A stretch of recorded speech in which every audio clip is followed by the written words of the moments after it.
Talking and not talking with Laura Solon.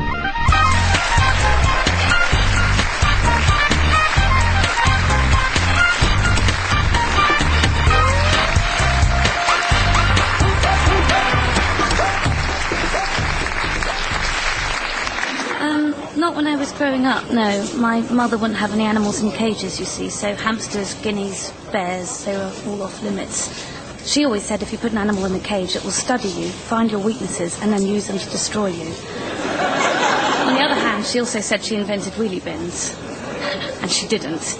She just liked to have something to tell people when they came round. You've got to have a dog, innit? You've got to have a dog. You cannot not have a dog, you know. I'm not saying you can't mix it up. You could have a dog and a fish, a dog and a cat, a dog and a horse. You could even have a dog and a mouse if you wanted. But, I mean, the mouse won't like it. But you've got to ask yourself, do you care? I don't know if it's relevant, but I've always been able to do brilliant impressions of horses. Hang on. That's a horse walking. That's a horse neighing. That's a horse doing. And that's a horse sleeping. I don't like to brag about it, but some people have said it's more like a horse than an actual horse.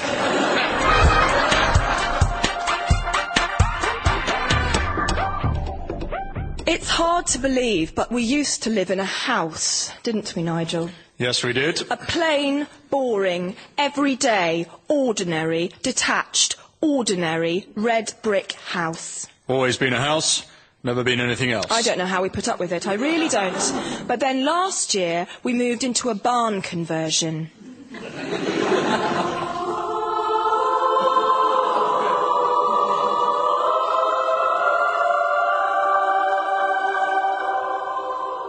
And it's completely changed our lives.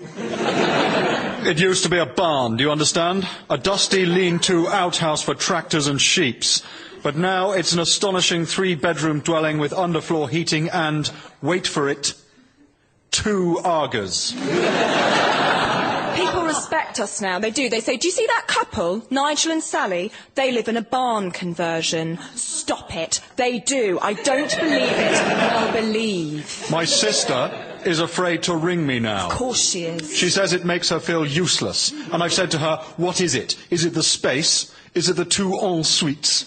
Is it the 100-foot south-facing reception room? People have stood in that room and cried. And she says it's all of those things. And the exposed beam. And the space as well. Well, I've said the space, but there is so much of it.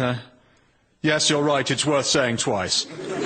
So our message would be, if you are able to, get rich and live in a barn. It will change your life. Although, if you're going to buy one with a mezzanine level that has an 18-foot drop and you're hosting a 5-year-old's birthday party, you might want to invest in crash mats or bean bags. They went off like lemmings.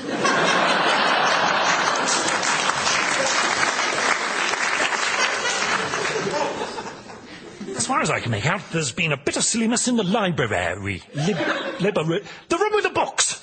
It's Skinny Edward in the reference section versus Marie in children's literature. Something about milk, maybe? Buying milk? I don't really know. I like milk. It goes with everything. Cereal, tea, other milk. My brother, on the other hand, won't touch the stuff, since he went allergic to it in the 1980s. Although, of course, he calls them the lost years, because he spent them living as a woman. Marie, I have a bone to pick with you. Have you really? Hang on 1 second, though. What's that noise? What noise? Danger, git, danger, git, danger, git. Sorry, it's just my git alarm going off. Must have been triggered by something. Ha ha ha ha! Very clever, Marie. I suppose you think this is clever as well. Not really, it's just a piece of paper. I'm more impressed by robots. I'm talking about what's on the paper. The silly, childish email sent to all library staff from you about me. Whatever are you talking about? You are Edward, who works in the reference section and who is very annoying. If you read it carefully, this email's about Medward, who works in the reference section and who, P.S., is a munt. You Sample complete. Ready to continue?